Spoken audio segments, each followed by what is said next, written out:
doenças das glândulas adrenais. Que aí vai ser o hipercortisolismo e o hipocortisolismo. Cush e insuficiência adrenal. Então, gente, conteúdo bem tranquilo. Não vai cair, tá? Cush e insuficiência adrenal.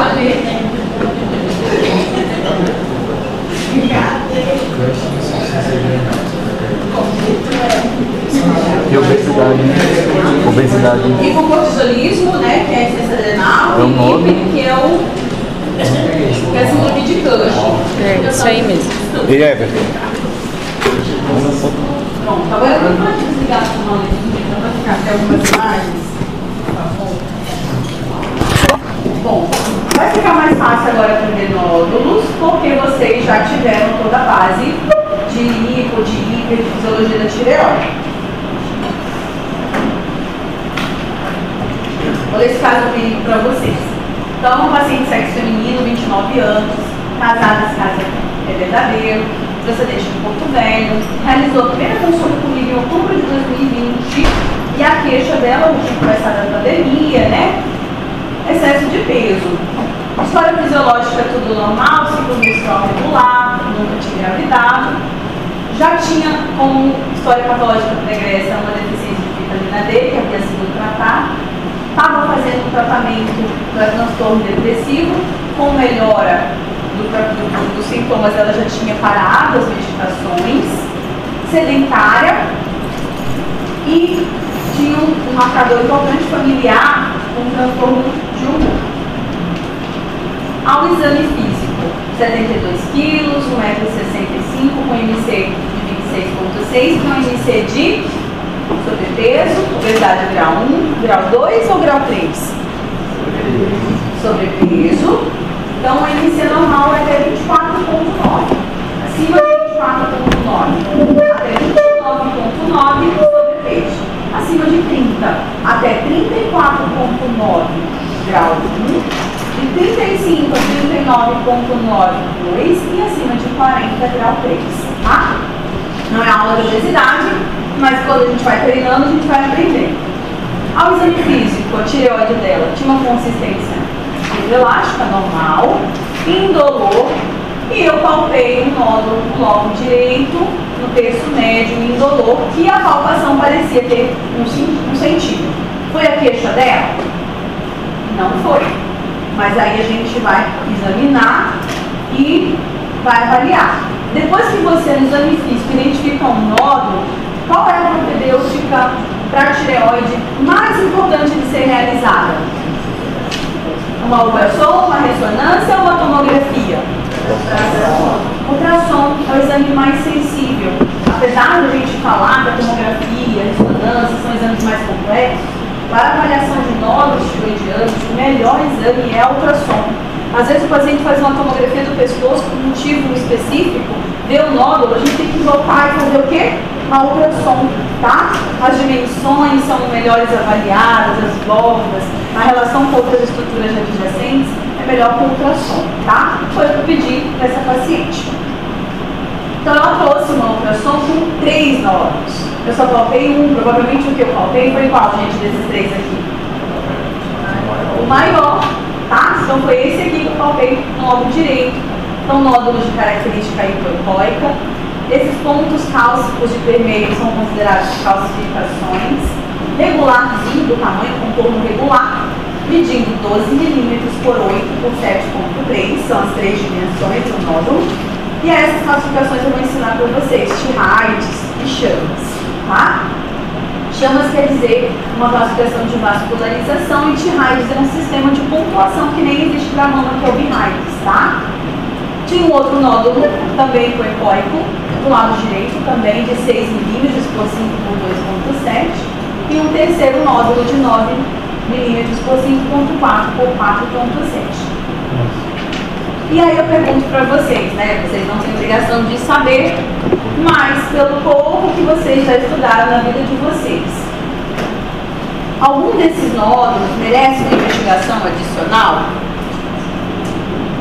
Sim ou não? Sim.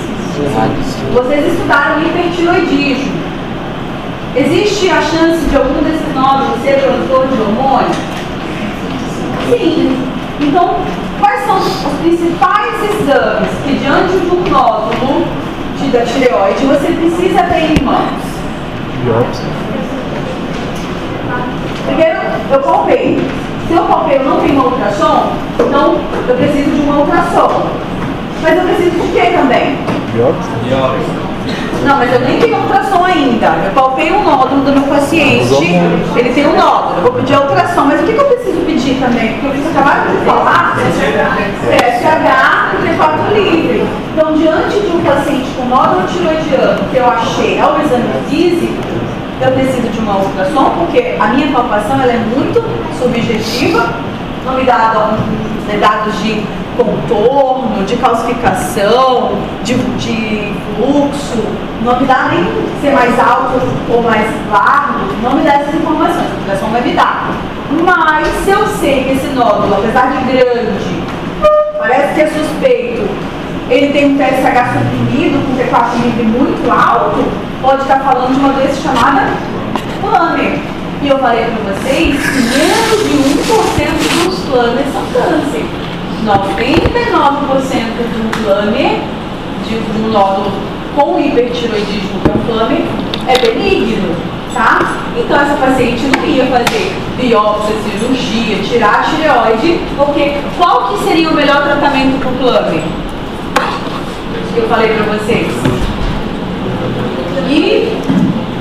E outro radioativo, que não é invasivo, que não é cirurgia, que não leva complicações depois, leva hipo, sim, trata o hiper, leva hipo, mas não dá risco de hipoparatiroidismo, que vocês vão aprender isso na cirurgia de cabeça e pescoço, rouquidão, lesão de cordas vocais, né? Não dá isso, então é muito melhor fazer o iodo, mas pode ser um câncer.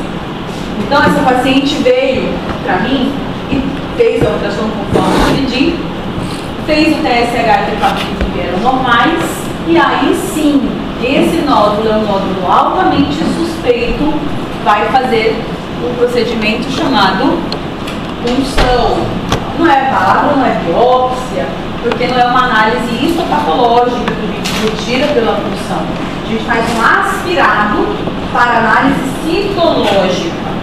Para o leigo, ele vai entender como se fosse uma biópsia, não tem problema.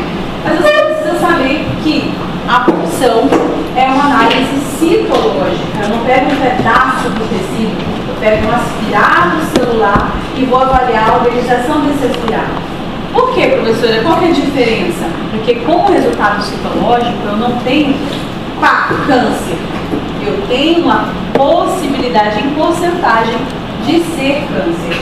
E aí o que vai determinar se é câncer ou não vai ser quando o paciente for submetido à cirurgia e retirada da tireoide. Mas a gente tem uma correlação muito importante para cada resultado que vem na punção. A gente tem um esquema de classificação, tá? Que eu vou falar para vocês. Bom, então o que são os nódulos? São lesões nodulares no interior da glândula que vão se separar do parênquima, que pode ser palpável ou não. Geralmente são palpáveis quando eles têm mais de 1 centímetro, tá? A prevalência aumenta com a idade, é super comum em idosos. Não, digo para vocês, não é vantagem sair fazendo exame na população de idoso. Todo mundo vai fazer ultrassom para ver se encontra. Não é vantajoso, vai onerar o sistema, é extremamente comum e 95% desses nódulos são benignos. Tá? Isso só vai gerar uma preocupação maior. Agora, professora, eu pedi porque eu palpei. Aí você está fazendo uma avaliação complementar de algo que você diagnosticou. Você está sentado aqui na sua cadeira, você está conversando com o paciente, você não examinou o paciente, você pediu ultrassom de tudo baseado. Não há essa indicação. Diferente da mamografia. Você não precisa palpar a mama da mulher e sentir alguma coisa para pedir mamografia, certo? Você não precisa olhar o colo, achar que tem alguma suspeita para fazer um preventivo, não é verdade? Então, existem exames que são feitos de rastreio, obrigatórios, seja sintoma, não tenha sintoma. Vocês estão tendo gastro. A partir de que idade tem que fazer colonoscopia? 45. Precisa ter sintoma? Não. Esse é o exame de rastreio. Ultrassom de tireoide para todo mundo é exame de rastreio? não é exame de rastreio. Ah, então não é para pedir? Ué, mas se você palpou, você não vai pedir? É um exame complementar. Agora, vocês vão ver um monte de gente fazendo ultrassom de tireoide como rastreio. Isso não aumentou nada, pelo contrário. Quando acha um nódulo, esse nódulo é muito pequenininho, ele tem 0,8 centímetros, mas ele é suspeito, o que vai acabar fazendo? Cirurgia. E sabe como que é a evolução do câncer de tireoide? É lenta. Apesar de ser câncer e assustar, ele é menos indolente do que o câncer de pele, às vezes. Porque quando a gente fala em câncer de pele, quais são os tipos de câncer de pele? A gente está vivendo agora uma fase da atenção ao câncer de pele. Ela não é um câncer extremamente agressivo, metastático. O câncer de tireoide, 90% dos cânceres de tireoide são papilíferos. A evolução é muito indolente, é muito lenta. Às vezes o paciente vai descobrir isso, já morreu de uma coisa, achou um nódulo pós-morte. Tá? Então não há benefício sair fazendo exame para todo mundo diagnosticar um câncer de tireoide nessas condições de fazer cirurgia e submeter o paciente no procedimento, porque vai gerar hipotiroidismo, pode gerar hipoparatiroidismo. Doutora, o que é hipoparatiroidismo? Ao fazer a ressecção da tireoide, pode lesionar as paratireoides e o paciente fica sem o controle hormonal do cálcio. Ele tem que tomar cálcio o resto da vida. Não é um cálcio, às vezes são 3, 4 comprimidos de cálcio. E outra coisa, a vitamina D não é mais ativada sem o PTH. Lá no rim, a sua vitamina D vai ser ativada no rim como uma forma ativa, faz a ação do PTH. Esse paciente, sem o PTH, não há transformação da vitamina. Aquela que vocês tomam madeira, ela precisa ser transformada em calcitriol no rim. Você toma um policalciferol que vai ser transformado em calcitriol. Sem o PTH, não há essa conversão. Então, por mais que ele tome cálcio, o que acontece com o cálcio tomado no intestino sem ter vitamina D? Ele é absorvido? Não, então ele tem que tomar cálcio e calcitriol, que já é a vitamina D na forma ativa. Então é difícil de tratar. Professora, mas e se não tratar? Cãibra, tetania, convulsão, sequelas, né? Então é um quadro muito grave se não for tratado. Professora, mas isso acontece com frequência? Graças a Deus não, mas nas mãos de um cirurgião não muito habilitado, ou uma cirurgia mais complicada no paciente idoso, acaba tendo sim essa consequência, tá? Então, não há esse rastreio. Espero que vocês não vão pedir para todo mundo, vão examinar, e se ficar na dúvida, vão pedir sim, mas vai estar respaldado, porque vocês palparam e ficaram na dúvida. Às vezes é um paciente que tem história familiar de câncer de tireoide, você vai pedir mesmo sem palpar, tá? Mas tudo bem indicado, né? Aumenta a frequência maior no sexo feminino, então quando tem um homem com nódulo, a gente sempre fica um pouquinho mais preocupado, porque não é tão comum no homem quanto é na mulher. Da população geral, 3 a 7%, 20 a 76% são achados a ultrassom. Então a gente fala que de 100 pessoas que realizarem uma ultrassom, entre 50 a 60% podem achar um nódulo de tireoide. É comum ou não é? É muito comum, tá? Pode até ser um cisto, mas desses nódulos, só 5 a 10% em adultos são malignos. Por quê? Porque quando eu estou falando de nódulo em criança, 26% dos nódulos são malignos, tá? Então, a maioria dos nódulos em adultos são benignos, 5 a 10%. Mas quando eu estou falando da prevalência de nódulos em criança, 26% dos nódulos em crianças são malignos, tá? E quando eu encontro uma nodulação na tireoide, o que pode ser? Pode ser um cisto coloide. O que é o coloide? É o líquido que está ao redor da célula, a gente falou, que é uma proteína muito importante que é produzida nesse cisto, nesse líquido coloide. Qual que é a proteína? Qual é o nome da proteína da tireoide? Tireoglobulina. Então a gente tem muito coloide ou tem pouco coloide na célula tireoide? Muito coloide. Então é comum ou não é formar um cisto de água ali, uma bolinha de água naquele meio de um monte de líquido? Você vai assustar seu paciente se apresentar no ultrassom presença de cistos coloides? Você vai dizer, dona Maria, isso aqui é da própria tireoide, a tireoide produz esse líquido mesmo, tá? Então pode ser um cisto coloide, pode ser um nódulo gerado por um processo inflamatório, tiroidite, que são 80% dos nódulos são formados por processos como tiroidites, principalmente a mais comum, tiroidite de Hashimoto. Então, dos nódulos, 80% são causados por tireoidite. Pode ser neoplasias benignas foliculares, ou seja, um aumento da célula folicular, que é a célula da tireoide, de origem benigna, 10 a 15%, e 5 a 10% podem ser carcinomas. E o mais comum dentre eles é o papilífero. Mas tem o papilífero, tem o folicular, tem o medular, que é raro, graças a Deus é raro, e tem o indiferenciado, que é mais raro ainda, ou uma metástase na tireoide, que é raro, nossa, é muito mais raro. Então, quando vocês pensarem em câncer de tireoide, vocês vão lembrar que não é frequente no nódulo, é só 5 a 10%, mas que o mais comum é o papilífero e ele tem uma evolução indolente, tá? Não é benigno, é um câncer, mas uma evolução indolente. Na maioria das vezes, a cirurgia é curativa e acabou o câncer. Você não vai ouvir falar em metástase, porque o papilífero não faz metástase, é hematogênica a distância. Se for para fazer uma metástase, é via linfática. Então, são metástase mais perto. É um linfonodo, é o outro ladinho da tireoide, mas são cânceres indolentes, são carcinomas indolentes, tá? Diagnosticou, não vamos discutir, né, gente? Vai para cirurgia. Mas, se você está fazendo a propedêutica, os estudos mostraram que não há benefício em fazer para todo mundo esse rastreio, porque na hora que você descobre o carcinoma, o que você ganhou em expectativa de vida é muito pouco, porque ele já ia ter uma expectativa de vida alta, diferente para outros tipos de câncer. Não é que você está menosprezando um câncer, é porque o estudo mostrou que o benefício não foi grandemente superior a fazer uma conduta como uma tireoidectomia nesses casos. Tá? Então você vai seguir os protocolos, todas as diretrizes, você não vai errar. Existem exceções que eu vou mostrar para vocês de casos da vida que eu precisei fazer, aqui eu me arrependi de ter feito. Tá? Por exemplo, eu tenho uma paciente, uma amiga minha, muito ansiosa, muito ansiosa, depressiva, já se afastou várias vezes do trabalho por síndrome do pânico. Aí ela fez uma ultrassom que a ginecologista pediu, veio o quê? Um nódulo na tireoide. Um nódulo de 0,7,8 centímetros, 0,09. Não tinha indicação de funcionar.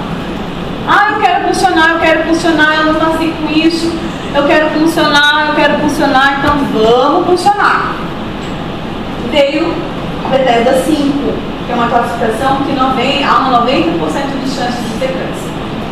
Resumindo, ela fez cirurgia, não dá para tirar só um lado da tireoide, a tireoidectomia total.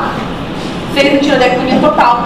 Ela que escolheu o cirurgião, graças a Deus não fui eu, falei, olha, amiga, vai onde você quiser, onde você se sentir mais confiante.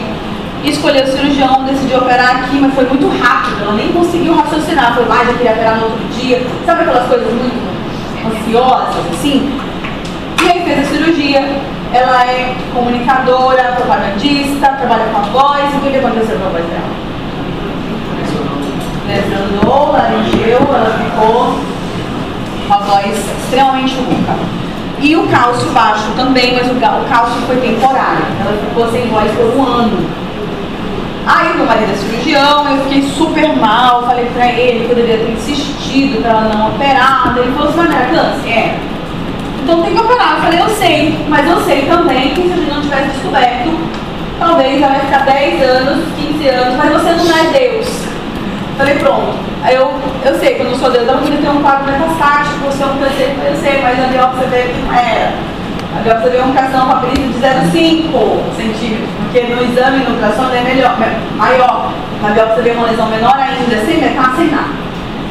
Resumindo, para essa paciente, foi bom ou foi ruim o ultrassom de rastreio?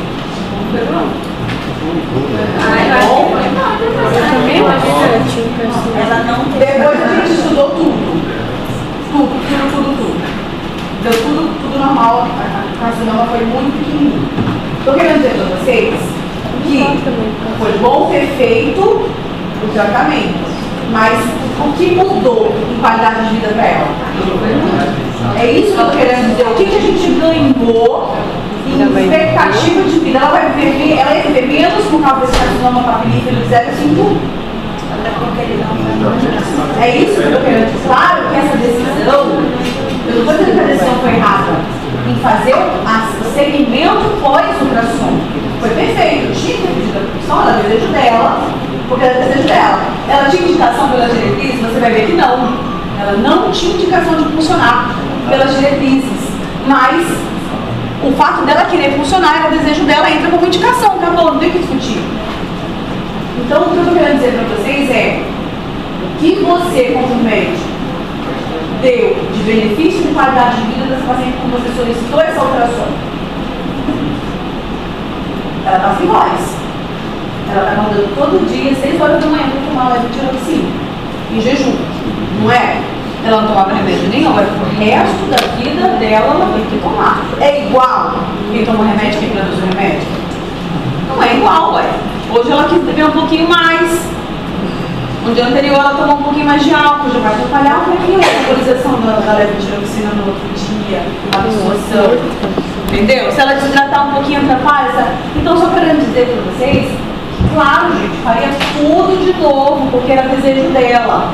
Estou querendo justificar que não há porque você pedir ultrassom de tireoide para todo mundo se você não palpou, se não está nas características que eu vou dizer para você de indicação de uma ultrassom, tá? Mas não foi errado, consulta, em nenhum momento. Mas nódulos, por exemplo, de 0,8, por exemplo, você consegue palpá-lo? Às vezes não, mas esse nódulo de 0,8 eu vou te mostrar que não tem indicação de funcionar. Não, mas pelo menos é ultrassom. Não tem indicação, talvez você não consiga palpar. Mas se você não consegue palpar esse nódulo e o paciente não tem nenhuma queixa a mais, não tem um histórico familiar de câncer de tireoide positivo, não fez radioterapia cervical, qual é a chance desse nódulo que você não conseguir palpar ser câncer? É muito baixa. E a hora que esse nódulo virar um câncer, você acha que você não vai conseguir palpar?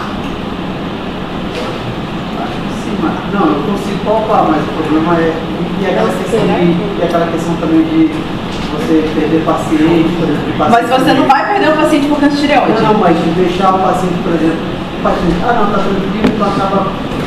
Não, mas você nunca vai dizer assim. Você vai examinar seu paciente e vai dizer, Dona Maria, hoje não há nódulo que eu consiga palpar na sua tireoide. Eu não consegui palpar nenhum nódulo hoje na sua tireoide. Então, nesse momento, não há indicação da gente fazer uma ultrassom. Nesse momento, não há indicação de fazer uma ultrassom. A senhora não fez radioterapia no pescoço, que aumenta o risco de câncer. A senhora não usou nenhum medicamento que tenha risco de câncer. A senhora não tem histórico familiar de câncer de tireoide. A senhora é mulher, há um aumento muito risco de ter câncer de nódulo benigno, então não vai mudar nada. A senhora não sente nada. Então, nesse momento, eu opto por não pedir uma ultrassom, mas a senhora vai um dia, o médico pode pedir para a senhora, não há nenhum problema. Só que nesse momento eu não vejo indicação de pedir. E daí você não pede. Mas, se ela for com outro médico e outro médico pedir e vier um nódulo, você vai dizer, olha, Dona Maria, tá vendo? É um nódulo de 0,4 centímetros, 0,5, 0,6. Ah, doutor, e aí? É um nódulo? É. Aí agora? E agora a gente não vai fazer nada, Dona Maria. Não vai? Não, porque é um nódulo com todas as características de benignidade. Mas a senhora vai ter que vir comigo a cada 6 meses para fazer a ultrassom. Mas por quê? Porque agora que os olhos veem, a coração sente. E agora a senhora vai ter que ficar fazendo ultrassom de 6 em 6 meses. Então vai virar câncer? Não vai virar, gente. Não vai virar câncer. Mas vai aumentar. Pode ser que ele já fosse um câncer e depois só comece a se apresentar como um câncer. Mas uma coisa que é benigna, de natureza celular benigna, não vira câncer. Ela já tinha uma origem e se apresentou como um câncer. Por isso que a gente continua acompanhando. Mas eu vou dizer para vocês, eu tenho zero pacientes que durante o acompanhamento eu precisei mudar todo o meu raciocínio e virar um câncer. Ele já não tem nenhum câncer de tireoide, sim, ele já chegou com o nódulo claramente suspeito e eu fiz a punção. Agora, eu tenho pacientes que estavam sendo acompanhados vários anos com ultrassom, às vezes no interior, e ultrassom mal feito, que não me dava informação. Eu tinha, 5 anos que ela acompanhava no interior, com ultrassom assim, nódulo sólido, medindo tanto e só. não tinha se o contorno era regular, se tinha microconcentração, se era hipoecóico, se era isoecóico. E aí eu pedi para fazer com um cardiologista da minha confiança e veio um nódulo extremamente suspeito, no sentido de que mostrou características que antes não estavam mostrando. O nódulo, o radiologista colocou assim, importante, grandemente hipoecóico. Vou explicar para vocês. Pelo amor de Deus, é uma queixa, é uma suspeita muito grande, com vascularização central, que o outro era feito sem Doppler. Ou seja, o nódulo virou câncer? Não, gente. Era a natureza do nódulo. Eu só vi algo que não estava sendo mostrado. Sabe quanto tempo que ela tinha esse nódulo? 5 anos. Sabe quantos centímetros o nódulo cresceu? 0. Tá? Mas ela foi para cirurgia, claro, ela tinha um câncer. Mas olha a evolução. Um câncer de mama assim, 5 anos, como é que seria a evolução? Ela tinha metástase? Não. É só para mostrar isso para você. Eu não estou querendo dizer que eu não vou fechar o olho pro câncer. Não. Não vou fechar o olho. Se eu descobrir, eu vou dar a conduta que tem que ser. Vou ensinar para vocês. Estou querendo dizer que hoje ainda, pontualmente hoje, o ultrassom de tireoide não é um exame de rastreio como uma mamografia, como uma colonoscopia, como um PSA, entendeu? Nesse sentido. Porque na hora que a gente pesa, pá, todos os pacientes que se submeteram a uma tireoidectomia total, com nódulos muito pequenininhos, versus os que não se submeteram, o que eu ganhei em qualidade de vida? O que eu ganhei em anos de vida? Ah, viveu mais porque fez a tireoidectomia, viveu... É nesse sentido. Mas as coisas podem mudar? Pode. Os nódulos podem ficar mais patogênicos, com evoluções diferentes, podem começar a criar, dar mais metástase, pode mudar o comportamento da célula? Pode. Isso pode mudar? Pode.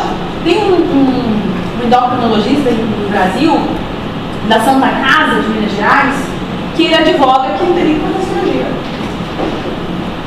Todas as palestras dele são muito criticadas, porque ele estudou tanto que ele falou que não tem benefício nenhum em nódulos menores do que 1 centímetro de você tirar. Deixa lá o paciente lá e só acompanha. Pedro. Tá? Então assim, o cara é muito estudioso, ele falou que não é para tirar. No Japão, eles tiram só um ladinho do câncer, do outro lado eles não têm. Ou seja, cada vez está mostrando que a gente vai ser menos invasivo quando a gente fala em câncer de tireoide, tá? Não.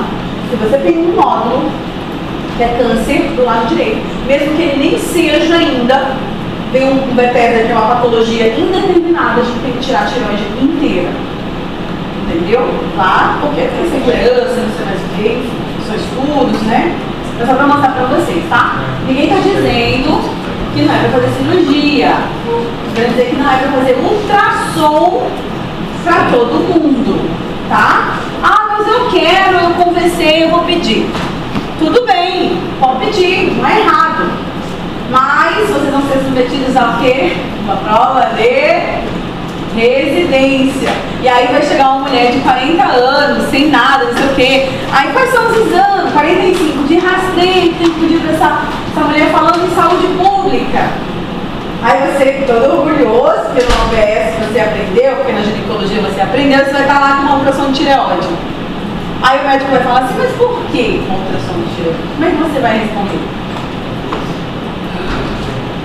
Ele vai ficar com raiva de você, porque se ele for endócrino, Virgem Maria, se o professor da mão que for endócrino, vai ficar com raiva de você já. Não tem, né, gente, justificativa. O exame físico dela não tinha nódulos pulmonares. Ela não tem histórico familiar de câncer de tireoide, ela não tem bosta, ela não tem hipotiroidismo, não tem nada. Então também você não sabe justificar o porquê, tá? Mas na tua prática, o meu paciente, ele chega e fala assim, doutor, eu quero fazer tudo. O paciente, doutor, eu quero fazer tudo. Eu quero fazer ultrassom de mama, eu quero fazer transvaginal, eu quero fazer abdômen, eu quero fazer tireoide. Daí eu falo, dona Maria, mas tá bom, eu não vejo indicação, não sei o que, não, doutora, eu quero fazer. Eu vou pedir ou não vou pedir? Lógico que eu vou pedir.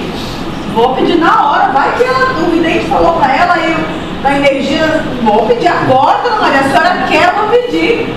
Entendeu? Às vezes não tem nada, às vezes tem. Ela viu, doutora? Por quê? Qual que é a porcentagem de chance de ter um nódulo numa ultrassom de tireoide? É altíssima. Na pandemia eu brincava com os meus pacientes, dona Maria, quer ganhar um dinheirinho? Fácil.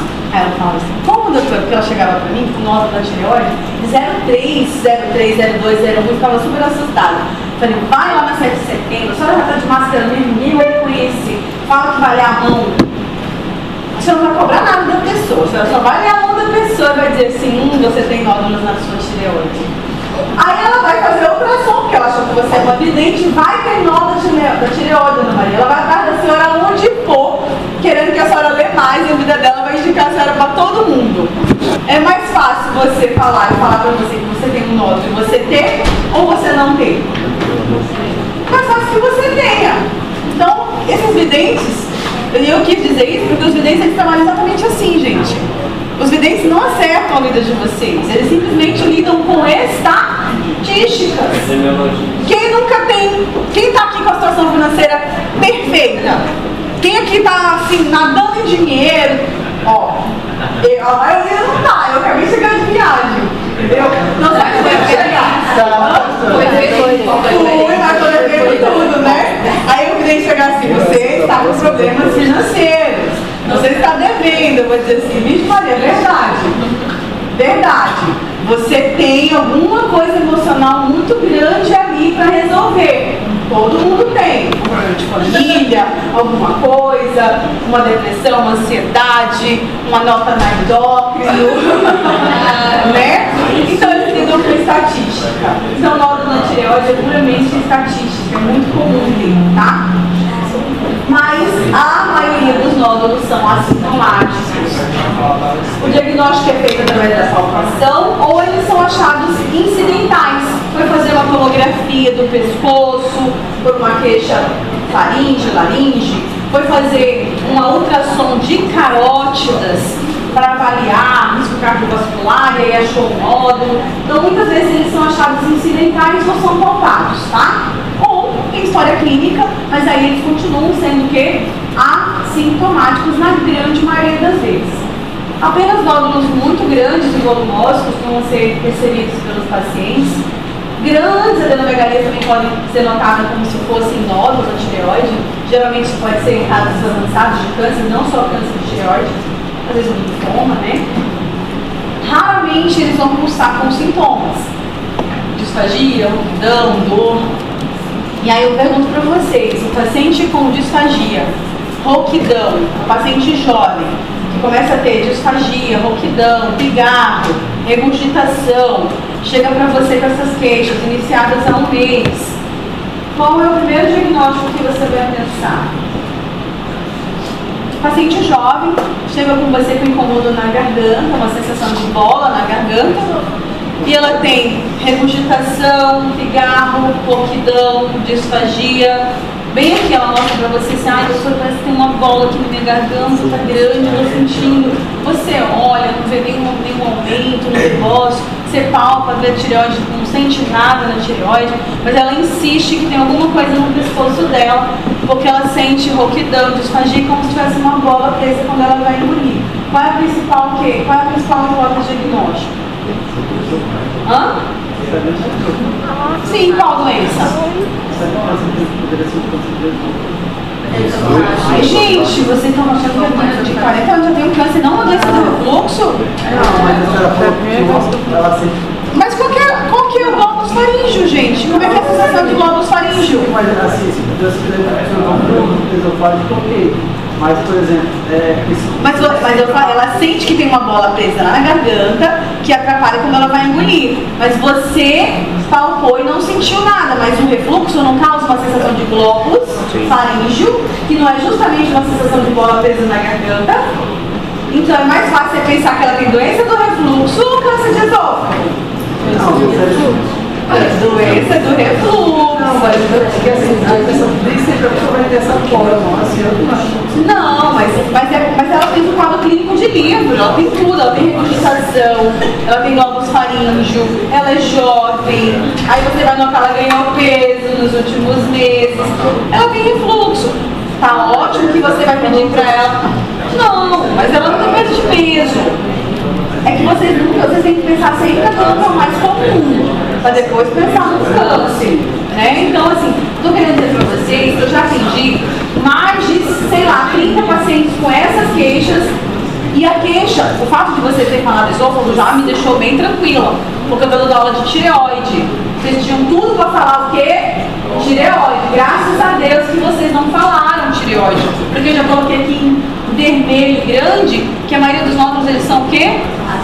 Assintomáticos. Então, quando chegar um paciente com essas queixas, se for para pedir exame complementar, qual exame que você pediria?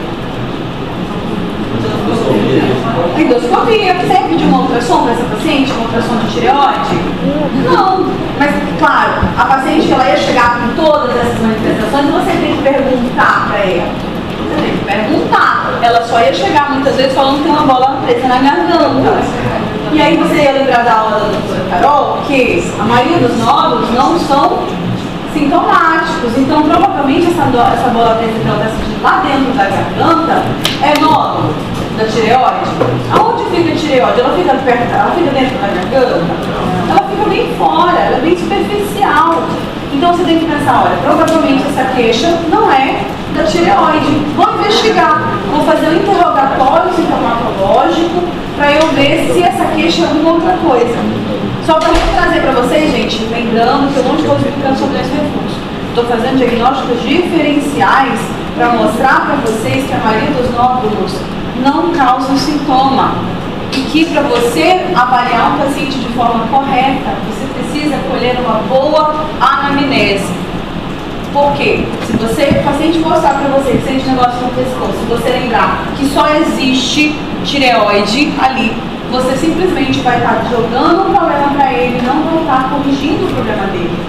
Eu atendia lá nas Rotoflux, eu recebia inúmeros pacientes do posto de saúde com quadros avançados de doença de refluxo, mas que não eram tratados como refluxo, era feito uma ultrassom da tireoide, via um cisto colóide de 5 milímetros ou um nódulo de 6 milímetros, esse paciente voltava no posto de saúde com uma ultrassom, e aí o médico dizia que a causa dos sintomas dele era o nódulo, ele demorava 6 meses para conseguir uma consulta comigo, e eu tinha que tratar o quê? Refluxo. Tá? Por quê? Porque se mostra aqui no pescoço que tem uma bola que todo mundo só pensa em tireoide. E aí, estou criticando o colega? Não, não colhei os exames, não colhei a anamnese. Entendeu? Eu fico com pena do paciente, que ficou 6 meses com a ultrassom achando que tudo era daqui, doutor, ó, tô assistindo tudo isso aqui, ó, mas o doutor já encontrou aqui, ó, a causa, ó. Eu vou dizer pra ele que 6 meses que não tem nada a ver com isso. Não, tem que dizer, olha, tem um nódulo, mas é pequenininho, não sei o quê. Mas o que o senhor sente mais? Toma esse remedinho aqui, que vai ajudar a melhorar os sintomas, porque os sintomas não são desse nódulo. Aí eu abro no Google, mostra onde que está a tireoide, a anatomia da tireoide, mostra onde está a garganta dele, mostra a distância, tudo que vem de estrutura, esôfago, traqueia, para ele entender que não é, para ele poder aceitar.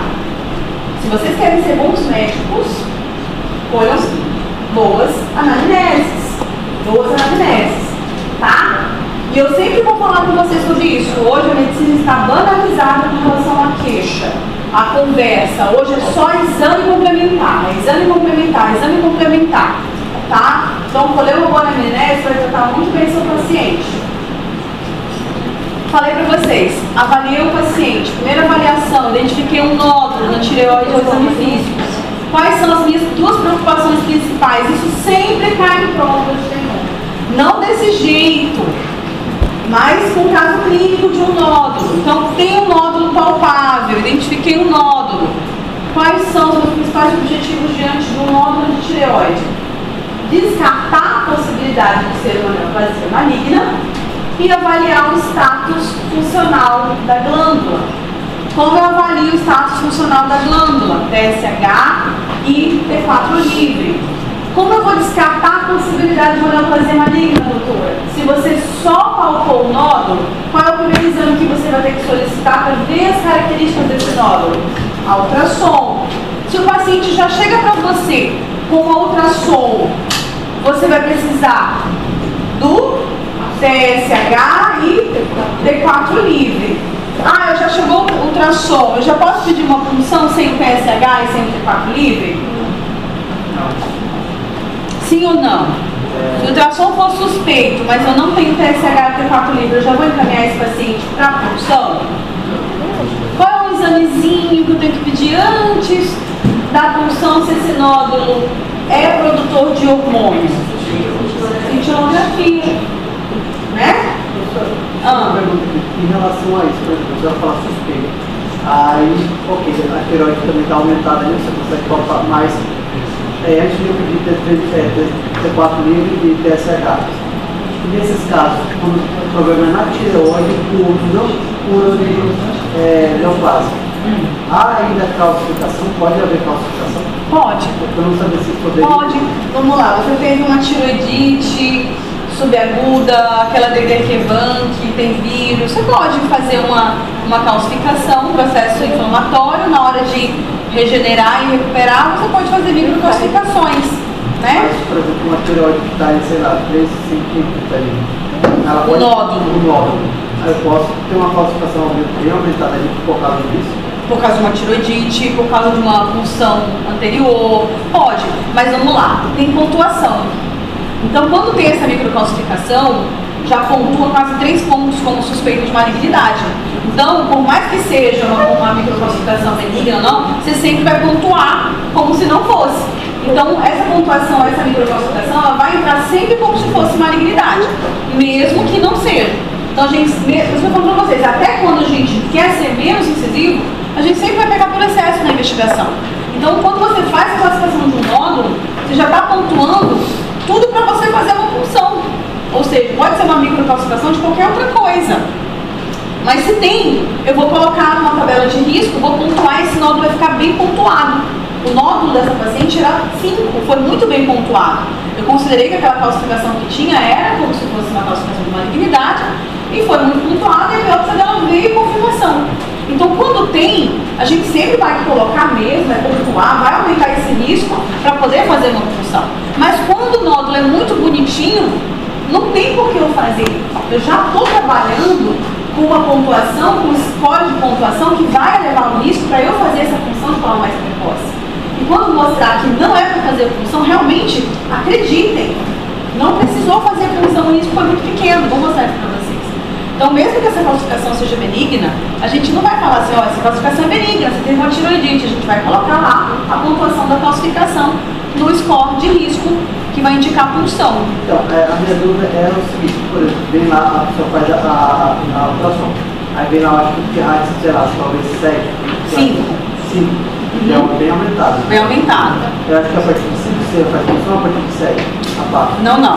Depende do tamanho. Se for 5, você faz punção para todo que o nódulo for maior do que 1 centímetro. Tá, aí é isso aí. Aí eu tenho que pedir primeiro a cintilografia, como é que Vamos lá, esse de raio de 5 do nódulo, foi lá, de raio de 5.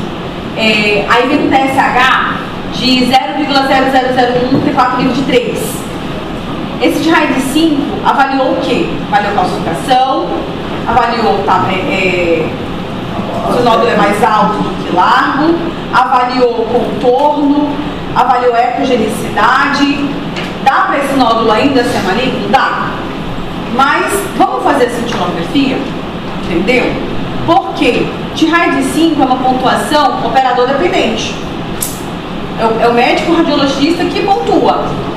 E aí, se for um plummer, entendeu? E se for um plummer, você vai submeter esse paciente a uma tiroidectomia já de cara? Entendeu? Então, assim, sempre a gente pede, porque se vier um plummer muito característico, pode ser que não seja câncer, pode ser que seja um plummer, e o plummer é uma mutação. Essa célula tá ou não tá trabalhando muito? Tá. Agora, gente, é errado você pedir a cintilografia e pedir a punção? Não é errado. E aí, o que você vai decidir isso aconteceu só uma vez comigo e era câncer. O plummer era câncer. Tá? Então, tem que ter esse feeling também. Não é contraindicado você pedir a punção, não. Mas faça a propedêutica, receba a cintilografia, avalie esse paciente, o risco é muito alto, repete esse ultrassom numa outra instituição, faça você mesmo a pontuação do T-RAIDS, vê se bate no 5 também, bateu no 5 também, você tem como fazer essa pontuação, vou ensinar vocês, e aí você concordou, vai fazer a punção. Aí vem uma punção, Bethesda 3, que é em cima do muro, Bethesda 4, que é em cima do muro, aí talvez você não vai de cara para a cirurgia, você acompanha mais esse paciente. Mas isso é muito raro, tá? Isso é muito raro, viu? Um nódulo muito suspeito e esse nódulo, além de ser muito suspeito, que é um câncer, ainda ser plummer. Isso Isso é menos de 1%. Aconteceu uma única vez comigo. Eu falei para vocês que eu morei com minha chefe.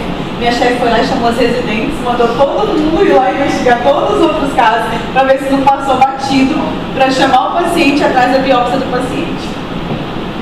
Quando eu tenho um nódulo, por que a gente precisa avaliar a função tiroidiana? Pode ser que esse paciente tenha um nódulo autônomo e um hipertiroidismo clínico ou subclínico. Pode ser que esse paciente tenha esse nódulo vindo de quê? De uma tiroidite autoimune, ele tem um hipotiroidismo. E aí não fica melhor? Se você tem um paciente com nódulo e você avalia TSH e T4 livre, ele tem hipo, e aí você vê o TPO dele, é positivo, você vai ficar ou não vai ficar mais tranquilo? Qual provavelmente é a causa desse nódulo desse paciente? Tiroidite, né? De Hashimoto, que são 80% das causas dos nódulos são tiroidites. Então é bom sempre pedir o TSH ou T4 livre. Professora, mas eu pedi, não deu nada não, deu normal.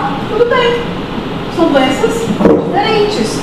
Ele tem um nódulo por uma outra causa, não deixa de ser ainda uma causa benigna, tá? Mesmo que o TSH e o T4 livre ele seja normal, não deixa de ser uma causa benigna, porque 95% dos nódulos são benignos. É só que melhora para você a hora de você falar para o paciente a causa do nódulo dele.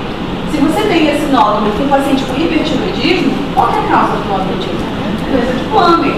Se esse paciente tem vários nódulos, muitos, e ele tem uma tiroidite autoimune com um TPO de 900, você vai dizer, não, seu João, isso aqui é muito comum.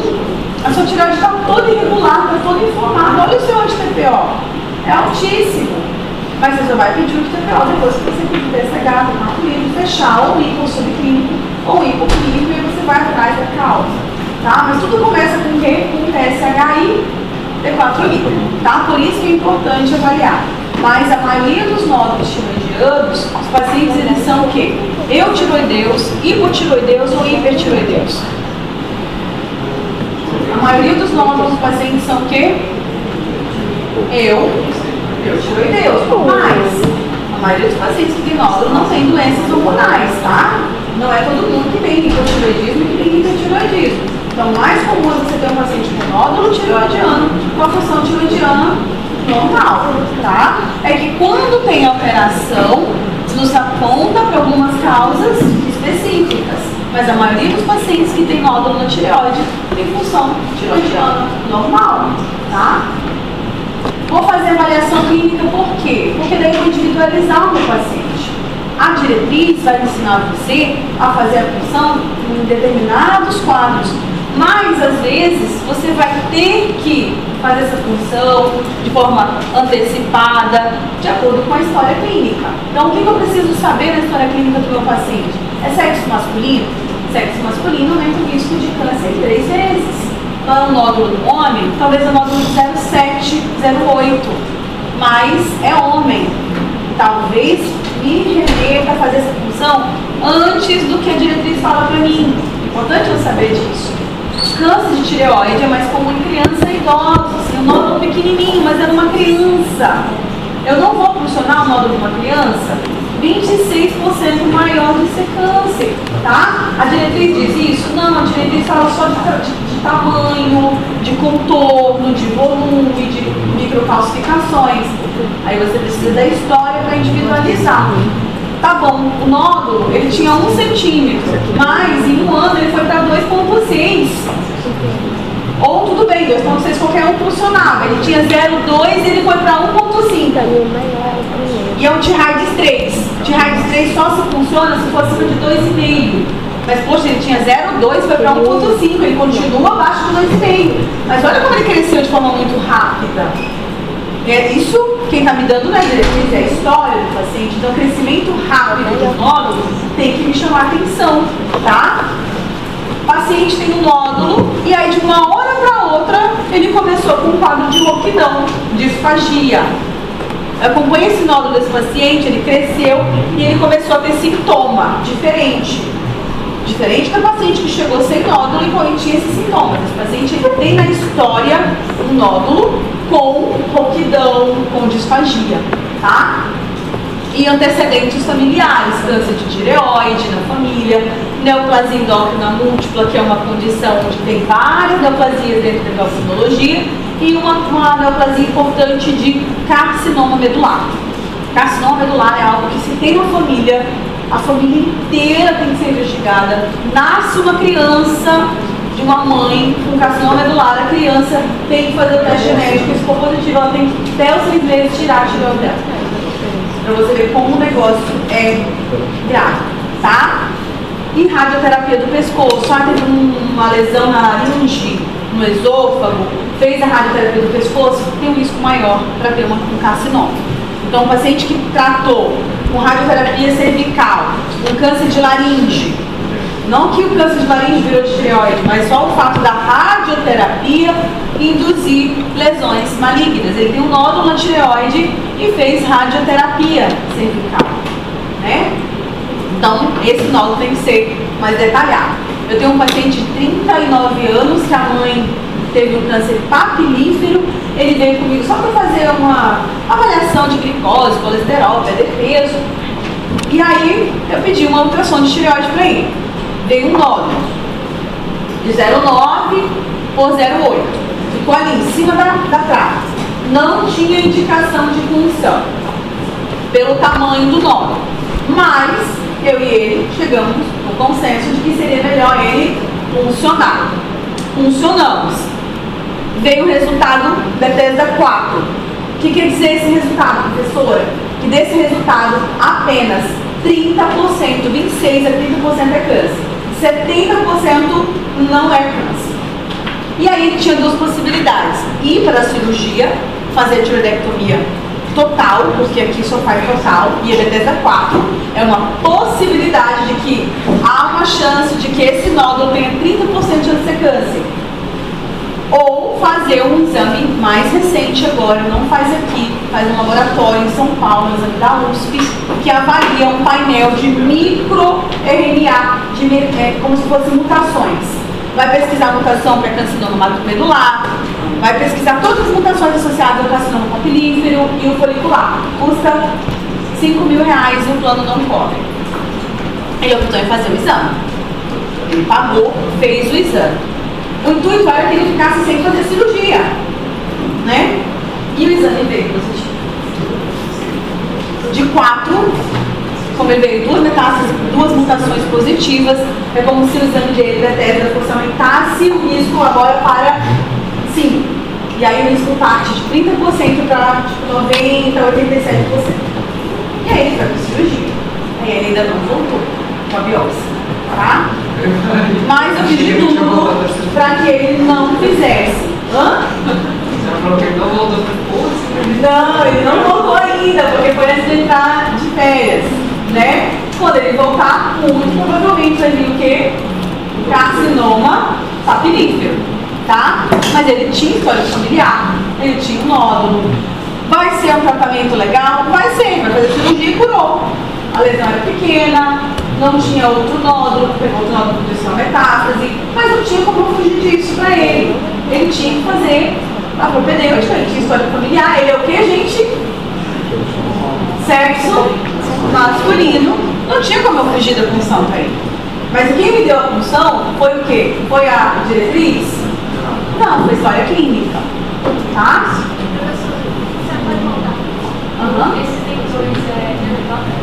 Neoplasia endócrina múltipla, que aí vai incluir carcinoma medular, vai incluir em alguns pacientes o câncer que é o carcinoma, ou outros tipos de câncer que também são endócrinos, neuroendócrinos.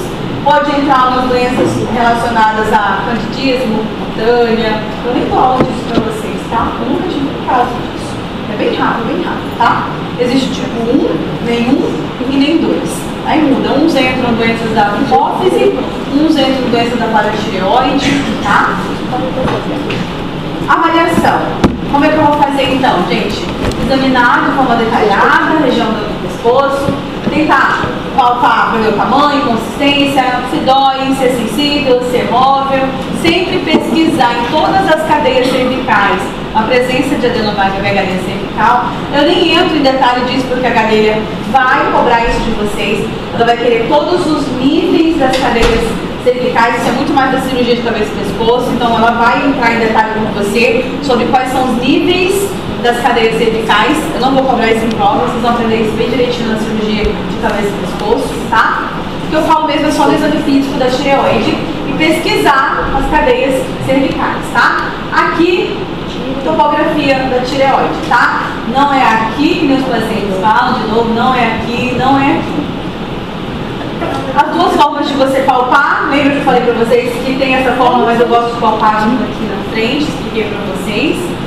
Outras condições associadas à avaliação clínica que aumentam altamente suspeita para que seja um nódulo carcinoma, né, um câncer, histórico familiar de carcinoma medular, histórico prévio de radioterapia, nódulos de crescimento rápido, nódulos endurecidos, pacientes que têm nódulos e evoluem para paralisia de corda vocal, ou mesmo adenopatia aqui, assim, cervical, né, que a gente fala à distância.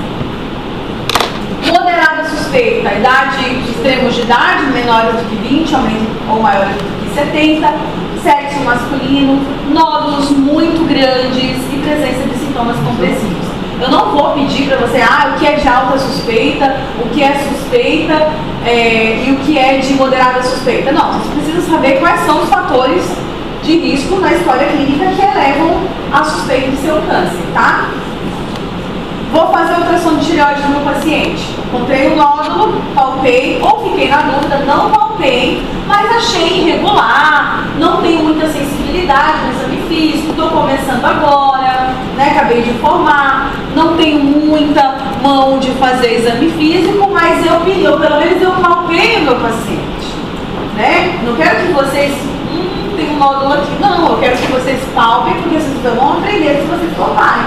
Aí vai lá que você palpou, achou que tem um negócio aqui, o Ivo foi palpar e falou assim, tem um negócio aqui estranho no lado direito, mas eu não sei se é um nódulo, eu vou pedir uma ultrassom. Aí vem lá o nódulo, você não vai ficar feliz com seu exame físico?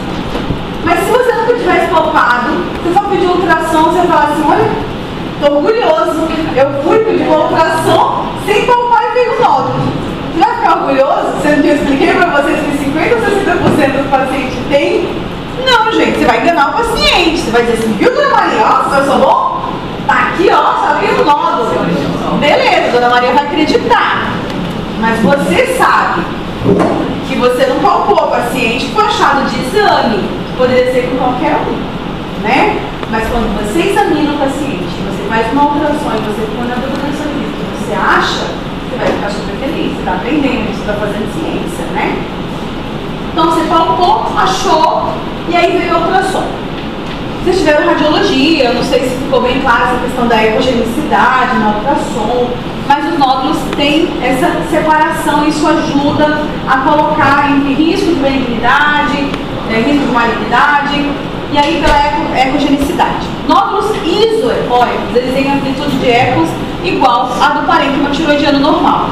Então é como se ele fosse da mesma cor na ultrassom do restante da tireoide. Então é difícil separar o que é o nódulo do que é a tireoide.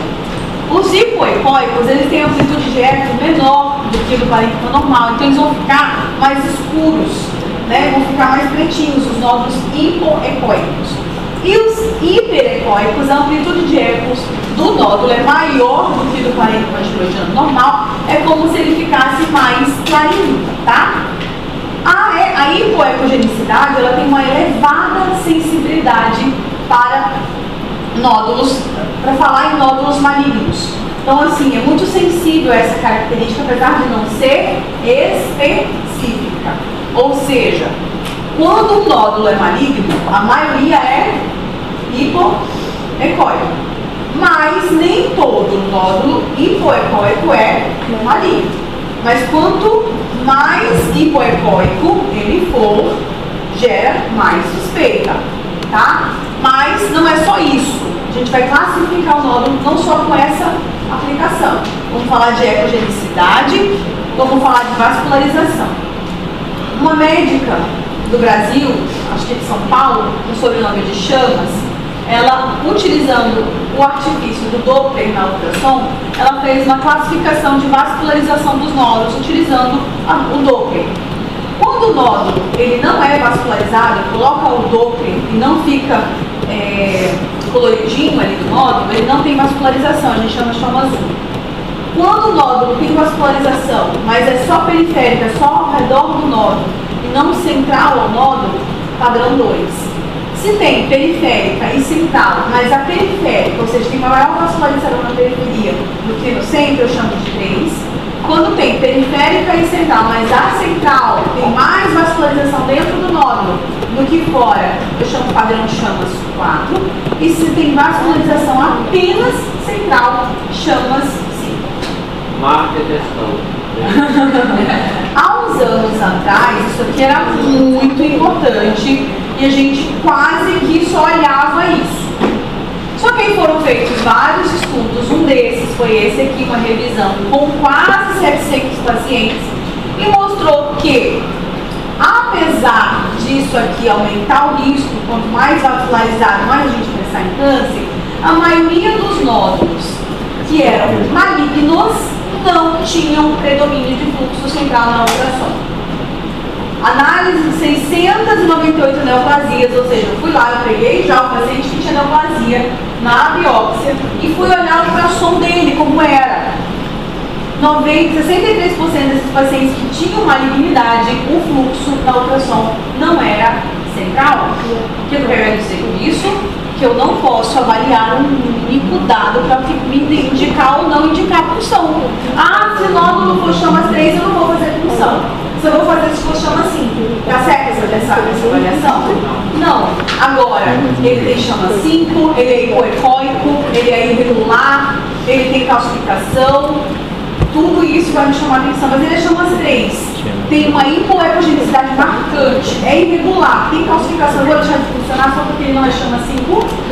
Não, mas antigamente a gente ficava assim, a gente não, mas já sou velho, né? Então as coisas já tinham mudado. Então antigamente os meus professores ficavam muito na vascularização quando foi lançado esses chamas.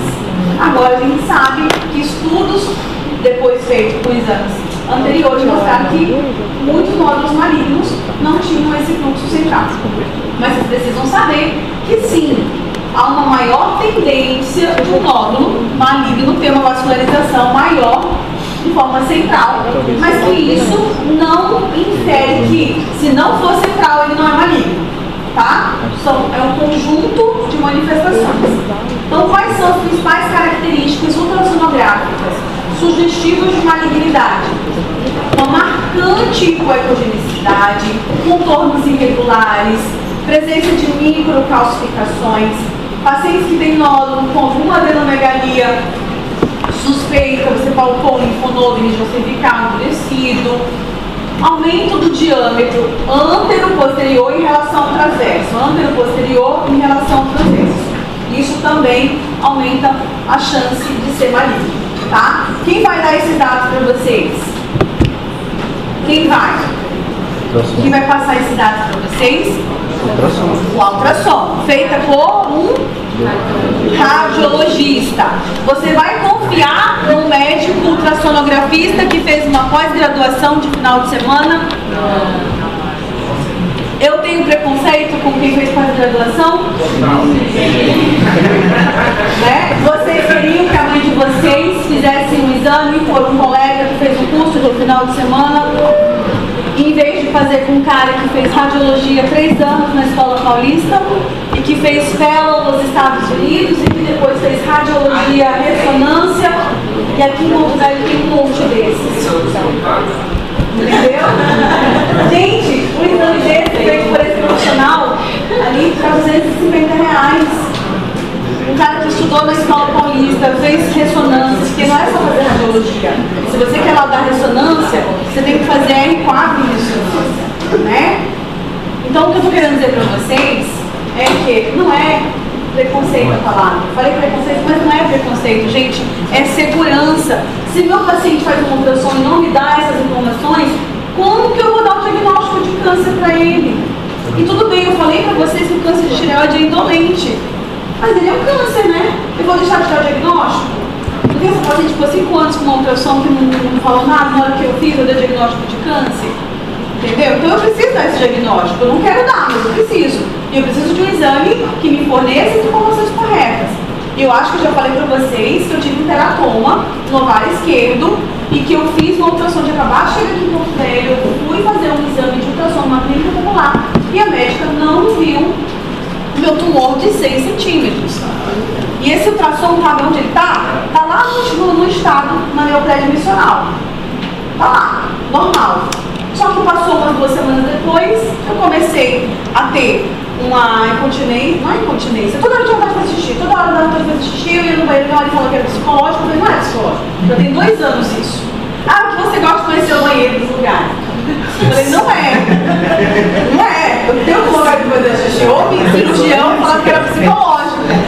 Aí eu fui, fiz uma ressonância. Aí apareceu uma massa de 6 centímetros no meu ovário esquerdo. E eu fiz um pré-dimensional com uma ultrassom transvaginal e a médica, que eu não falei que era médica, fiz a minha ultrassom e pronto, normal meu exame. Então assim, é isso, gente. Ela não foi treinada. Quando você não é treinado, você não vai saber fazer. Ah, mas eu sou diferente, doutora. Se eu for fazer essa pós-graduação, eu vou ser bom. Beleza. Tá, filha? Até o dia que você não for 100% bom, porque você não treinou, você levar o primeiro processo. Né? E a gente pode levar processo mesmo quando a gente acha que é bom. Imagina se a gente, sendo bom, vai dizer, não é bom. Então, vocês entenderam como que é complexo isso. Isso não é 1 ou 2 casos que acontecem, são vários, né? Aqui é uma estrutura sólida. Vocês conseguem me dizer se é isoecóico, se é hipo ou hiperecóico esse nódulo? Esse aqui é um nódulo sólido, não é um cisto, esse aqui é um cisto. Isso aqui é um que tem ecogenicidade, esse aqui é anecoico, uma lesão cística, puramente cística, ela é uma lesão anecoica. É água, não tem estrutura, então ela fica assim, bem preta, tá? É uma estrutura anecoica, essa aqui é até cisto. Agora essa aqui é iso, hipo ou hiperecóica? Isoecóica, tá? Ó, e aqui vocês conseguem saber que é um nódulo porque ela tem um halo. Isso aqui é um halo hipoecóico. O halo é hipo, a lesão é iso, e essa lesão tem uma característica muito favorável à benignidade. Porque é regular, é iso e ainda tem esse halo bem bonitinho ao redor, tá? Aqui é uma lesão mista porque vocês verem que tem tecido e líquido. Então é uma lesão mista porque ela tem áreas sólidas com áreas líquidas. E aqui é uma lesão puramente cística. Aqui, ó, tudo. Tá? Olha, ele faz uma marcação aqui, aqui, aqui e aqui para calcular o volume. Ele vai calcular o diâmetro aqui e esse diâmetro aqui. Aqui, hipoecóica ou hipoecoide, depende, né? A gente chama hipoecoide, hipoecoica, não tem nenhum problema, porque ela é mais escurinha do que o restante da glândula. Hiper, ela é mais branquinha, tá? E a iso tá bem aqui, quase que você não vê se não fosse por esse halo aqui. Mas aqui ela já é um iso, mas o contorno é um pouco irregular, né? Aqui é um nódulo bem definido. Que tipo de nódulo é esse? Hipo, iso, hiper. Parece que é misto, né? Mas eu diria, parece que é misto, mas assim, ele é muito pequenininho para ser uma lesão sólido e líquido. Ele seria maior se ele tivesse mais líquido, tá? Eu acho mais que ele é um nódulo hipoecóico, tá? Mas ele tem um contorno bem definido. Vocês conseguem ver esse aqui, ó, todo irregular, né? Todo mal definido. Isso aqui não é vocês que precisam ver e laudar. Um radiologista que vocês vão ter, um da confiança de vocês, vai laudar. E aqui é um iso com halo hipoecóico. Aqui, gente, as microcalcificações que sempre vão nos remeter a provavelmente malignidade, porque dentro da fisiopatologia, o carcinoma papilífero, ele forma, na sua composição histológica, uma condição chamada de corpos pissamatosos. Esses corpos pissamatosos, que é uma estrutura da análise patológica da neoplasia papilífera, se demonstra na radiologia como microcalcificações. Por isso que nos remete a possibilidade de carcinoma papilífero. Por quê? Porque esses corpos pissamatosos são estruturas dentro da formação patológica do carcinoma papinífero. Então, por isso que a gente pensa mais em carcinoma quando um nódulo tem microcalcificações. Mas é achado parvognomônio? Não. Tudo vai ser um conjunto de pontos que eu vou fazer, realizar e ver se esse nódulo vai ser altamente suspeito ou não vai ser suspeito. Aqui é a vascularização, aqui está o nódulo, você nota que tem mais ao redor do nódulo. Você nota que tem periférica, mas também tem central, mas é mais periférica do que central. E aqui você percebe que é praticamente central. Eu preciso acabar a aula hoje de novo, tá? 10 minutinhos eu consigo fechar. Punção ou cintilografia vai ser avaliação propedêutica. Para quem que eu vou pedir cintilografia de tireoide? Indicado apenas na suspeita de nódulo autônomo, ou seja, um nódulo que o TSH e o T4 livre são... Não, a cintilografia quando o TSH é suprimido, o T4 pode até ser normal, mas o TSH é suprimido. Eu vou pensar no nódulo produtor de hormônio, né? Então a cintilografia vai ser na presença de um nódulo com o TSH abaixo do valor de referência. Nódulos hipercapitantes, que é o que vem na cintilografia, são nódulos quentes, são benignos e podem corresponder ao que a gente chama de um adenoma folicular, né? Um nódulo produtor de hormônio. Achado de malignidade em 1 a 2%. Tá? Ou seja, tem a chance de um doença de Plummer, que é um nódulo hipercapitante, quente, ser câncer? Sim, 1 a 2%. Porém, na prova, não vai ser, tá? Então, um nódulo bonitinho, com TSH de 0,01, qual é a conduta?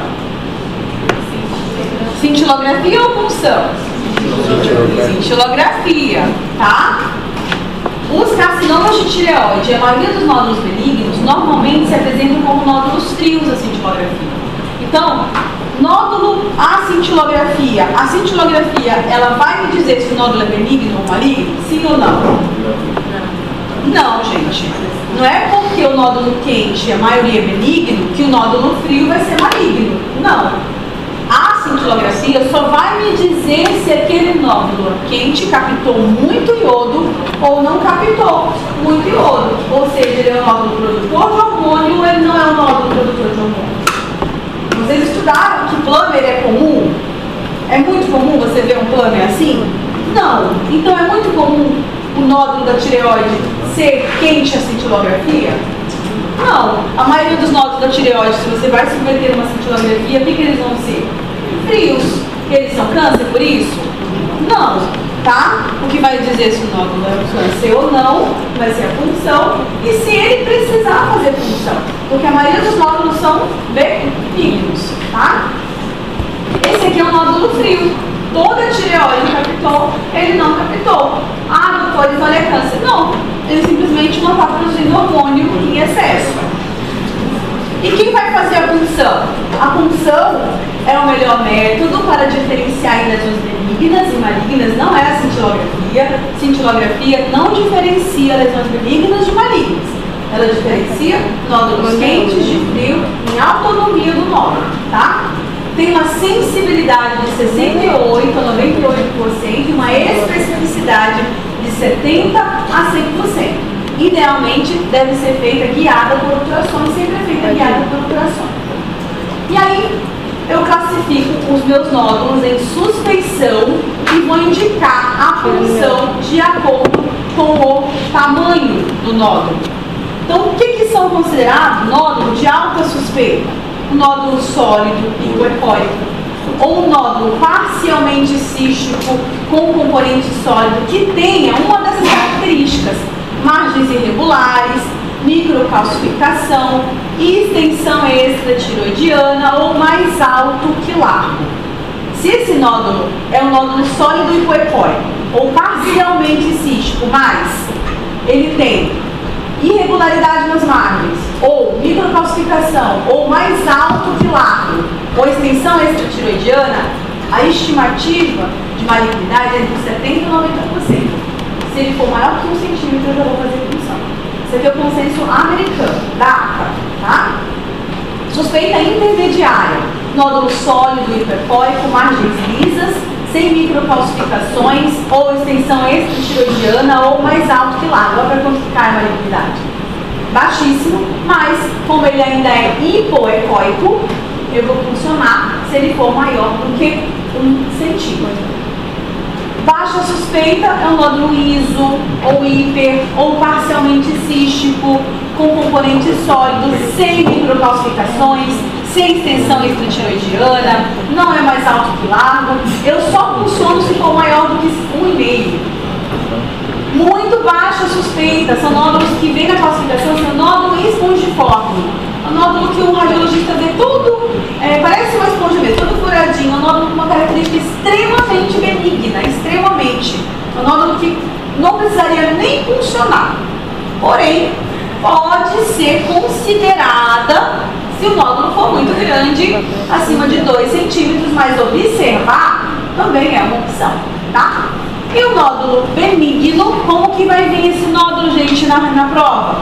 Nódulo puramente cístico, nódulo anecoico, uma estrutura anecoica, não é para fazer função diagnóstica. Ah, não, professor, mas é que eu falei terapêutica. Não, mas eu não estou perguntando terapêutica, estou perguntando para diagnóstico, tá? Isso aqui é um resumo daquilo ali, mas eu quero que vocês peguem aquele consenso ali para se localizarem com relação às características que chamam a favor de malignidade. Mas para a prova, a gente vai lembrar isso aqui, tá? É isso aqui que vai indicar melhor para vocês fazerem ou não a punção. Eu vou colocar o T-Hides do nódulo. E vocês precisam saber, de acordo com o T-Hides, quando deve ou não deve fazer a punção. Então, o que o T-Hides faz? O T-Hides é uma avaliação por sistema de pontos feita pelo Colégio Americano de Radiologia. Em 2017 ele passou por uma modificação e uma atualização. A gente classifica em 5 categorias de risco, sendo o TR1 menor e o TR5 maior risco de malignidade. Quais são as características que a gente avalia? Composição desse nódulo, ecogenicidade, morfologia, as margens e os focos ecogênicos, que são as calcificações. Quanto à composição, ele pode ser cístico, ele pode ser espongiforme, ele pode ser misto, ele pode ser sólido ou predominantemente sólido. Se ele for cístico, não ganha ponto nenhum. Se ele for espongiforme, não ganha ponto nenhum. Mas se ele for misto, ele já ganha 1 ponto. E se ele for sólido ou predominante sólido, ele já ganha 2 pontos. Anecoico, que é um cisto. Um cisto é isso aqui, 0, 0, 0, 0, 0 quase, entendeu? Isso aqui é um cisto, precisa funcionar? Não. Mas se ele for isoecóico ou hiperecóico, ele vai ter 1 pontinho. Se ele for hipo, ele vai ter 2. E se ele for muito hipoecóico, ele já vai ter 3. Então, se ele é um nódulo sólido muito hipoecóico, quantos pontos ele já vai ter? 5. Ele já vai ser um T-Hides 4. Então ele já vai ter que ser funcional se ele for acima de 1,5 cm. Mas, gente, vocês viram que ele tem 5 pontos, mas ele só vai ser funcionado se ele for acima de 1,5 cm. E tem gente funcionando o nódulo de 0,6 cm. Bom, morfologia. Nódulos mais largos do que altos são nódulos considerados benignos. Nódulos mais altos do que largos é uma característica que fala a favor de malignidade. Então já vai dar 3 pontos. Margens bem definidas, lobuladas ou extensão extratiroidiana. E os focos ecogênicos sem foco ou um focozinho de calcificação saindo do nódulo, assim, como se fosse cauda de cometa, é extremamente benigno. Agora, microcalcificações ao redor, como eu mostrei para vocês, periféricas ou multiformes dentro do nódulo, vai aumentando o risco de ser malignidade. E aí eu vou somar. Meu nódulo é misto, hipoecóico, mais alto que largo, deu 0, vamos lá, deu 0 pontos. O médico vai colocar para você todas essas características, o nódulo cístico, anecoico, nananana, e ainda vai falar que T-Hides que é. Você só precisa saber T-Hides 1, mas não preciso fazer função de nenhuma forma, nem que ele for de 5 centímetros. Tô brincando, se ele for de 5 centímetros com um nódulo, ele não vai ser T-Hides 1. Né? Mas assim, é um nódulo que você não precisa funcionar. Veio na punção T-Hides 2. não precisa funcionar. Por quê, professora? Apenas 0,3% dos nódulos que eram TR1, que foram funcionados, eram malignos. Apenas 1,5% dos nódulos que foram funcionados, que eram TR2, eram malignos. De 100, vale a pena fazer cirurgia? Não. Então você é TRAID2, você não vai operar, você vai fazer punção. Por quê? Se fizer punção, não há benefício em operar, ou seja, nem vai ter chance de ser. Então você vai submeter um paciente a um exame doloroso, que só 1,5% veio câncer. Então você não precisa. Ah, mas eu acabei ali? Não, o investigador vai continuar acompanhando esse paciente com ultrassom, tá? TIRAIDES 3, pouco suspeito. Só vai fazer punção se for maior do que 2,5 centímetros. Aqui, ó, 2,5 passo. TIRAIDES 4, punção é moderada suspeita, punção se maior do que 1,5. E TIRAIDES 5, altamente suspeito. Olha para quanto que vai o risco de um paciente com TIRAIDES 5 ser câncer. Ou seja, é um plumber, mas tem TIRAIDES 5. E eu vi que foi um excelente radiologista. Eu mesmo fui lá e fiz a pontuação. Eu vou fazer punção desse paciente. O risco de ser câncer é muito alto, né? 35%. Então eu vou fazer, tá? Por exemplo, vamos lá. Você pegar, por exemplo, esse aqui só fala sobre o padrão memória. Por exemplo, eu pego o nome 12, o TIRAIDES 2. Ah, não, é TIRAIDES 2. Não, TIRAIDES 2 não, o nódulo é muito benigno. Você está funcionando o nódulo ou o paciente? Mas o nódulo dele é muito benigno. Como é que esse nódulo tem câncer? Mesmo que ele seja um homem. Mas e aí o nódulo, você está vendo o nódulo? O nódulo é 2. O nódulo é perfeito. Quantos pontos tem o nódulo? Só 2 pontos. Se ele é misto e ISO, ele já fez 2 e ISO é o nódulo benigno. E misto também. Você está entendendo? Então, mesmo que ele seja um homem idoso, esse nódulo precisaria ter 3 centímetros para funcionar. 4 centímetros. Entendeu? Não funcionaria. TIRAIDES 2? Não, gente, não precisa. O nódulo é muito lindo. É um nódulo que não tem suspeita nenhuma. Vamos lá, se ele é um homem idoso, ele tem todas as chances de ter um câncer, não é verdade? Aí eu olho pro nódulo, é um nódulo muito bonito, então não é câncer. Você está entendendo? Você consegue raciocinar? Mais importante do que eu estar avaliando o paciente ser idoso ou homem é olhar para o nódulo dele e ver que o nódulo dele é perfeito. Por que como funcionar um nódulo perfeito? Como é que vai ser um câncer? Ele nem está mostrando o que é. De tão perfeito que o nódulo é. Agora, se fosse o nódulo aqui, ó, pouco suspeito, aí sim, já tem pelo menos alguma coisinha ali. Mas o nódulo 0 suspeito, não funcionaria, tá? Não funcionaria. O nódulo não tem nenhuma suspeição. Ah, eu estou indo só para avaliação clínica. A importância da avaliação clínica é quando você está diante do nódulo que eu falo assim, agora funciona ou eu não funciono?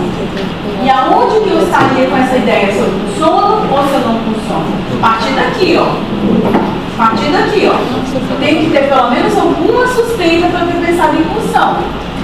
Né? Então, pensei em função, mas o nódulo dele é TIRAIDES 3. Só que ele é um homem. E o nódulo tem 2,1 centímetros. E aí, eu vou funcionar ou não vou? TIRAIDES 3 só funciona se tem 2,5. Mas ele é homem idoso e deu 2,1. E aí? Funciona ou não funciona? Funciona. Você está entendendo? Nesse sentido, é que a idade vai me ajudar. Mas mesmo para criança também, né? Para criança também. É criança, mas é TIRAIDES 2? Não funciona. É criança, é TIRAIDES 3. A criança tem um nódulo de 2 centímetros e aqui só me diz para funcionar com 2,5. Vou funcionar, pelo amor de Deus. Tem 2 centímetros esse nódulo. Ó, se eu for por aqui pela história e se eu for por aqui, ó, pela diretriz aqui da ACA, eu funciono aqui, ó, mais que 1,5 centímetros, mesmo sendo de baixa suspeita o nódulo, eu funciono. Entendeu? Então é nesse sentido. Aqui eu só estou avaliando o nódulo. Aí eu uso a história clínica, por isso que eu mostrei para vocês, a história clínica, o nódulo, tudo junto. Então uma criança, o nódulo não tem suspensão nenhuma, não vai funcionar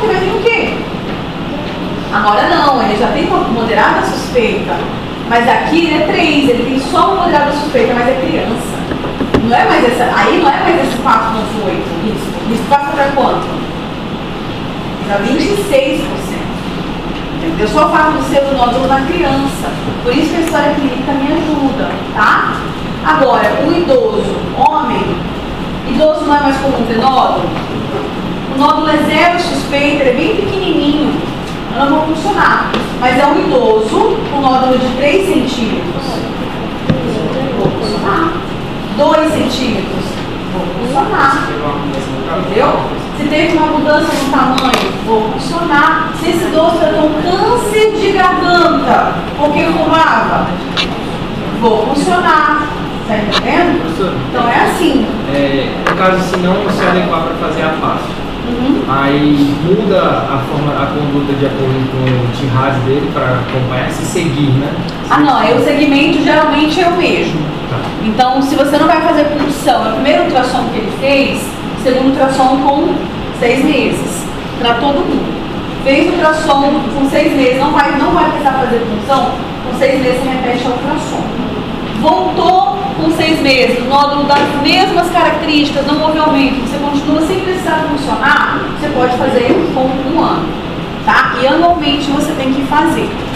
Ah, doutora, mas aí aumentou 0,1, eu não acho que precisa fazer punção, então você repete com 6 meses. Toda vez que houver uma modificação, mesmo que seja pequenininha no tamanho, você precisa fazer por pelo menos 6 meses. Não houve nenhuma modificação, você vai fazer com 1 ano. E aqui o último slide, como interpretar a punção, tá? Vai vir classificação de Bethesda, que é uma linguagem universal. Eu posso publicar um artigo no Brasil e esse artigo ser traduzido lá nos Estados Unidos e ter validade porque eu estou falando uma linguagem universal, que é o Bethesda. Então, se vem classe 1, quem vai me dar esse diagnóstico? É o médico patologista. Aqui foi coletada a punção através de ultrassom, naquelas indicações, foi levado, na hora que o radiologista coleta, ele faz o aspirado na lâmina, põe em álcool para fixar e leva para o laboratório de patologia o paciente. O paciente vai pegar esse resultado com um laudo, vou trazer um para vocês verem na próxima aula, como vem, e aí vai vir classe 1 de Bethesda, classe 2, classe 3, classe 4, 5 ou 6. Classe 1 amostra foi insatisfatória, já está repetir com 3 meses.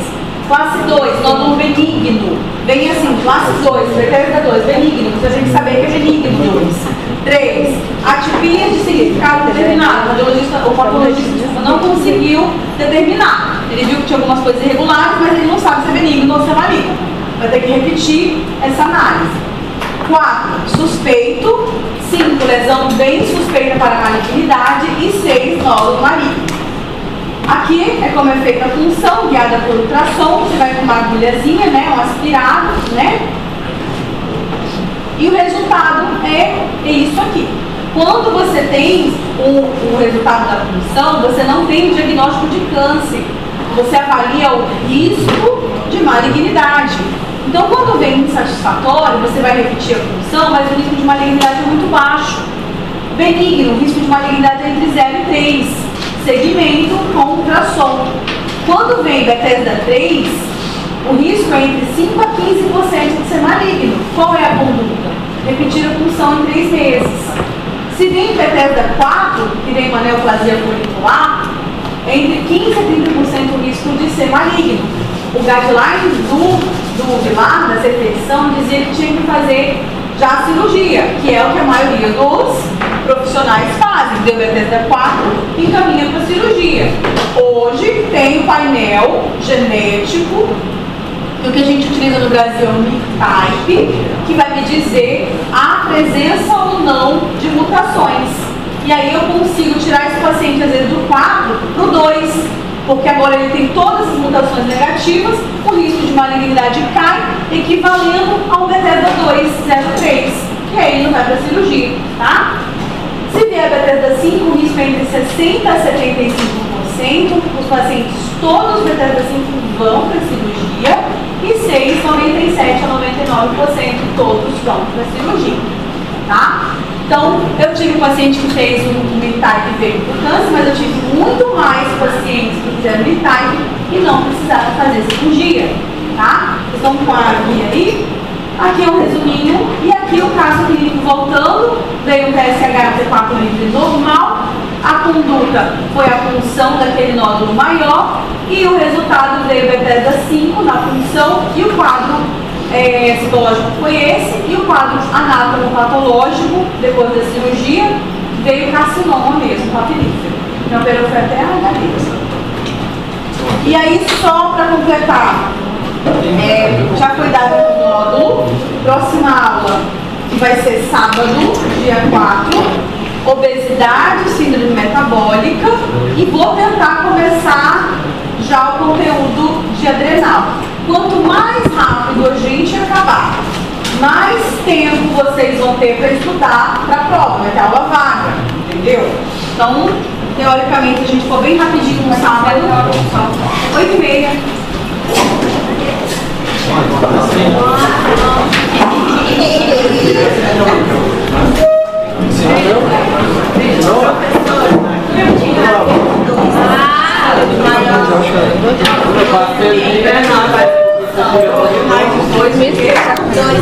Passou